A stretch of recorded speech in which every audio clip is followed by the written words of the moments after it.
ಮಾನಿನಿ ದಿನಪತ್ರಿಕೆಯಲ್ಲಿ ನೋಡಿದ ಜಾಹೀರಾತು ಏನು?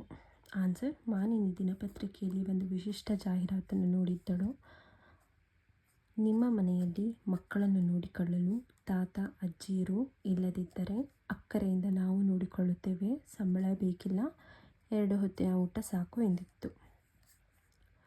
ಬನಹಟ್ಟಿಯಿಂದ ಎಷ್ಟು ದೂರದಲ್ಲಿ ಮತ್ತು ಯಾವ ಹಳ್ಳಿಯಲ್ಲಿ ಕೃಷ್ಣಾ ನದಿ ಹರಿಯುತ್ತಿತ್ತು? ಆನ್ಸರ್: ಸುಮಾರು 5 ಮೈಲಿಯ ದೂರದಲ್ಲಿ ಆಸಂಗಿಯ ಪಕ್ಕದಲ್ಲಿ ಹರಿಯುತ್ತಿತ್ತು. 3ನೇದು, ಸೌಭಾಗ್ಯ ಅವರಿಗೆ ದೊರೆತ ಪ್ರಶಸ್ತಿಗಳು ಯಾವುವು?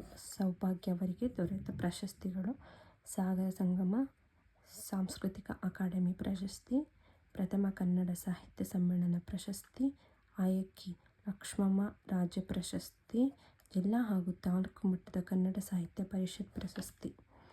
ಗಿರಿಜಾ ಗಂಡನನ್ನು ಎಲ್ಲಿಗೆ ಕರೆದುಕೊಂಡು ಹೋಗಲು ಕೇಳುತ್ತಿದ್ದಳು ಮತ್ತು ಆತನ ಪ್ರತಿಕ್ರಿಯೆ ಏನು? ಗಿರಿಜಾ ತನ್ನ ಗಂಡನನ್ನು ಸಿನಿಮಾಕ್ಕೆ ಕರೆದುಕೊಂಡು ಹೋಗುವಂತೆ ಕೇಳುತ್ತಿದ್ದಳು. ಸಿದ್ದರಾಮ ಬಡತನ ಮತ್ತು ಜೀವನದ ಕಠಿಣ ಪರಿಸ್ಥಿತಿಯನ್ನು ವಿವರಿಸಿ ಸಿನಿಮಾದಲ್ಲಿ ತೋರಿಸುವುದೆಲ್ಲ ಸುಳ್ಳು ಸೃಷ್ಟಿ ಎಂದು ಪ್ರತಿಕ್ರಿಯಿಸಿದನು.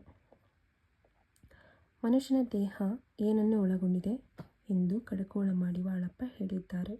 ಮನುಷ್ಯನ ದೇಹ ಕಣ್ಣು, ಕಿವಿ, ಮೂಗು, ನಾಲಿಗೆ, ಚರ್ಮವನ್ನು ಒಳಗೊಂಡಿದೆ ಎಂದು ಹೇಳಿದ್ದಾರೆ.